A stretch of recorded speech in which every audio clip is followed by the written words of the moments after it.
सुनो जी, जरा देखिए तो भला दरवाजे पर कौन है। मालती ने डोरबेल बजने के साथ रसोई से ही बलदेव से कहा।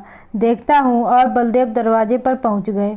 कौन? ये कोर्ट से नोटिस आई है। और सामने वाला नोटिस पकड़ाकर चला गया। कोर्ट से नोटिस हमारे घर? बलदेव तो एकदम से चौंक ही पड़े और वहीं खड़े खड़े नोटिस खोलकर देखने लगे। और जैसे ही नोटिस पड़ा, आंखों के आगे अंधेरा सा छाने लगा। भरी ठंड में भी पूरा शरीर पसीने से नहा गया। उनको लगा अभी दिल बैठ जाएगा और वो वहीं आंगन में पड़ी कुर्सी पर ही बैठ गए। कौन था? मालती ने फिर रसोई से ही पूछा, लेकिन उधर से कोई भी जवाब न पाकर बाहर निकल आई। क्या हुआ? क्यों इतना परेशान हो गए हो तुम? मालती ने बलदेव को इतना परेशान देखकर कहा। और तब तक घर से ही ऑफिस का काम करने वाले बेटा ईशान भी मालती की घबराहट भरी आवाज़ सुनकर आ गया। ये लो देखो, पड़ जाएगी तुम्हारे कलेजे में अब ठंडक। ये नोटिस आया है कोर्ट से, बलदेव हकलाते हुए से बोले। नोटिस आया है कोर्ट से? और किसने भेजा? मालती भी एक बार को चौंक पड़ी। लो खुद ही पढ़कर देख लो। ये कहते हुए बलदेव ने मालती की तरफ नोटिस बढ़ा दिया। तुम ही पढ़कर बताओ कि आखिर इसमें ऐसा क्या लिखा है जो मेरे कलेजे में ठंडक पड़ने लगी, क्योंकि मैंने चश्मा नहीं लगा रखा है। मालती तो अब सीरियस ही हो गई। पापा बताइए ना कि आखिर नोटिस किसने भेजा और क्यों? अब तो ईशान से भी नहीं रहा जा रहा था। बेटा सुरभि ने ये तलाक का नोटिस भेजा है, ये देखो। बलदेव ने इस बार नोटिस ईशान की तरफ बढ़ा दिया। क्या पापा? अब तो ईशान को भी लगा कि जैसे उसके पैरों के तले से ज़मीन खिसक जाएगी। हाँ बेटा, लेकिन पापा सुरभि इतना बड़ा निर्णय कैसे ले सकती है? ईशान को तो सचमुच कुछ भी समझ में नहीं आ रहा था। बेटा, इस बार वो इस तरह से अपमानित होकर गई है, इसके आगे तो यही होना था। बलदेव ने किसी तरह से अपने आप को संभालकर चश्मा ठीक करते हुए कहा।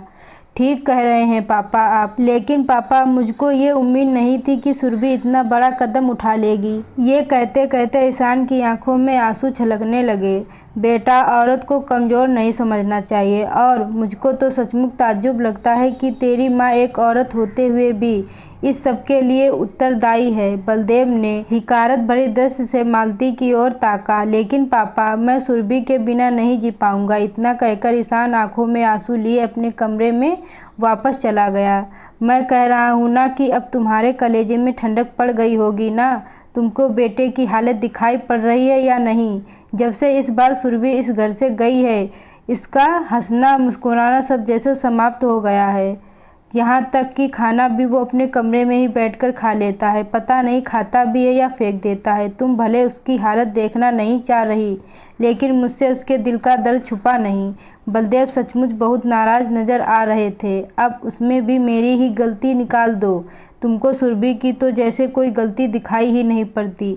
हर बात को लेकर कितना ज़्यादा बहस करती थी। इसी बात को लेकर उन दोनों में झगड़ा होता था। मालती इस बार बहुत तमक कर बोली, लेकिन मेरे हिसाब से तो 100% तुम्हारी ही गलती है।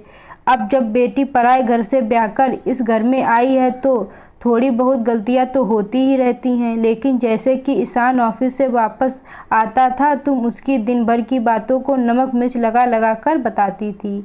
बस इसी बात को लेकर उन दोनों के बीच कहासुनी होती थी। शुरू शुरू में तो वो बेचारी कुछ बोलती भी नहीं थी, लेकिन तुम्ही ने उसको मुंह खोलने के लिए मजबूर किया। अरे भाई, जब कोई भी पेड़ पौधा या फसल एक जगह से निकाल कर दूसरी जगह रोपी जाती है तो कितनी ज़्यादा संभाल करनी पड़ती है और धैर्य रखना पड़ता है। लेकिन अफसोस कि तुम एक स्त्री होकर भी दूसरी स्त्री का दर्द नहीं समझ पाती। तुमको तो बस उसकी गलतियां ही नज़र आती थी। और इस बार तो सचमुच तुमने हद ही कर दी कि ईशान को भड़का भड़का कर उसके ऊपर हाथ उठाने के लिए विवश कर दिया।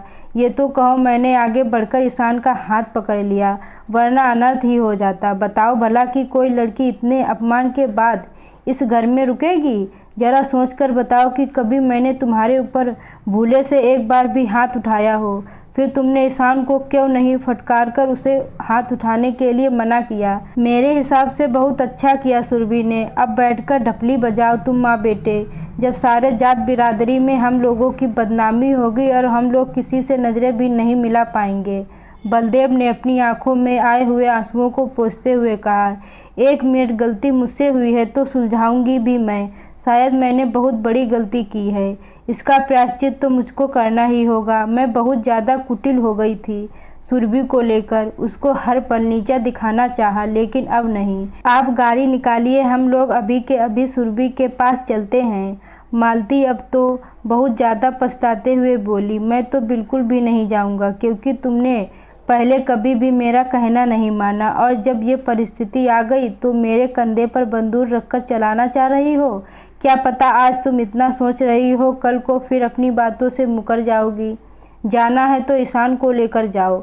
बलदेव ने तो हाथ साफ झाड़ते हुए कहा, प्लीज़ मेरी बात मान जाओ, भगवान भी एक गलती सुधारने का मौका देते हैं।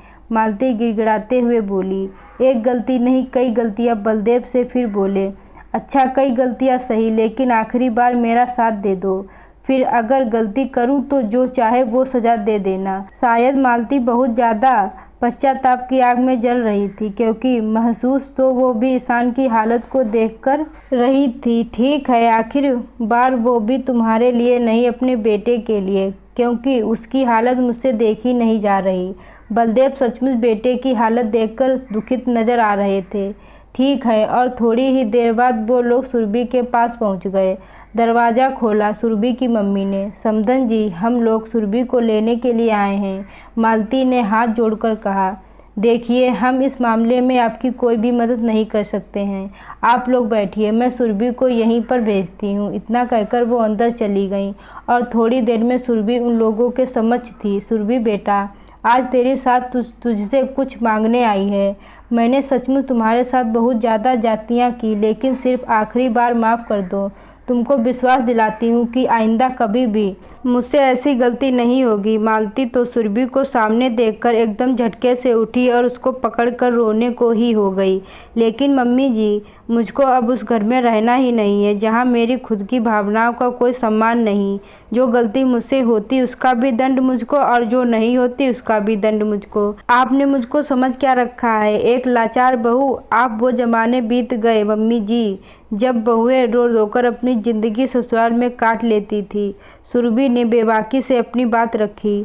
बेटा, बस आखिरी बार मालती को अपनी गलती का एहसास बहुत अच्छी तरह से हो गया है, और जो पछतावा मैंने इसकी आंखों में देखा, उसको देखते हुए मैं तुमसे वादा कर सकता हूँ कि अब यह ऐसा कुछ भी नहीं करेगी। बलदेव को मजबूरी में ही सही मगर बोलना पड़ा, लेकिन पापा जी, ईशान क्यों नहीं आया? बल्कि ईशान को तो ज़रूर आना चाहिए था। सुरभि थोड़ा बिफरते हुए बोली, बेटा ईशान बाहर गाड़ी में बैठा है, उसकी तो हिम्मत ही नहीं पड़ रही अंदर आने की। जब से उसने तलाक का नाम सुना है तब से एकदम गुमसुम सा हो गया है। मैं अभी उसको ज़बरदस्ती बुलाकर लाता हूँ। बलदेव बाहर जाकर ईशान को बुला लाए। प्लीज़ सुरभि, मुझको माफ़ कर दो, मैंने बहुत ही गलत किया तुम्हारे साथ, लेकिन मैं कसम खाकर कहता हूँ कि आज के बाद अगर धोखे से भी मुझे कोई गलती हो तो तुम एक भी पल देर किए बिना मुझको हमेशा हमेशा के लिए छोड़ देना। ईशान घुटनों के बल बैठकर सुरभि का हाथ पकड़कर रोते हुए बोला, ठीक है ईशान, आखिरी बार। सुरभि ने ईशान के कंधों को पकड़कर उठा लिया।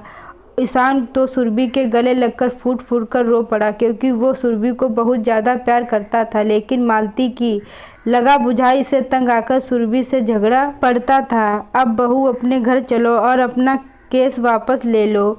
अब से मैं तुम्हारी सास नहीं बल्कि एक माँ बनकर दिखाऊंगी। मालती ने सुरभि का हाथ पकड़कर कहा, और थोड़ी ही देर में सुरभि उन लोगों के साथ चल पड़ी, क्योंकि तलाक तो वो भी ईशान को नहीं देना चाहती थी, क्योंकि प्यार भी वो बेइंतहा करती थी ईशान से। लेकिन अपना सम्मान बचाए रखने के लिए एक झटका देना भी बहुत ज़रूरी था। मालती ने घर पहुँचकर आज दोबारा सुरभि की आरती उतारी, और आरती उतारने के साथ साथ उसके साथ बहुत ही प्यार से व्यवहार करने का वादा किया। खैर, समय अपनी गति से चल रहा था, और सचमुच मालती ने जो कहा उस पर चलकर दिखाया। अब तो सुरभि को कोई शिकायत भी नहीं रही। समय के साथ साथ उसकी गोद में एक नन्ही मुन्नी परी भी आ गई। पूरे परिवार में स्नेह का वातावरण बन गया। दोस्तों, आप लोगों को यह कहानी अच्छी लगी हो तो वीडियो को लाइक करें, चैनल को सब्सक्राइब करना ना भूलें।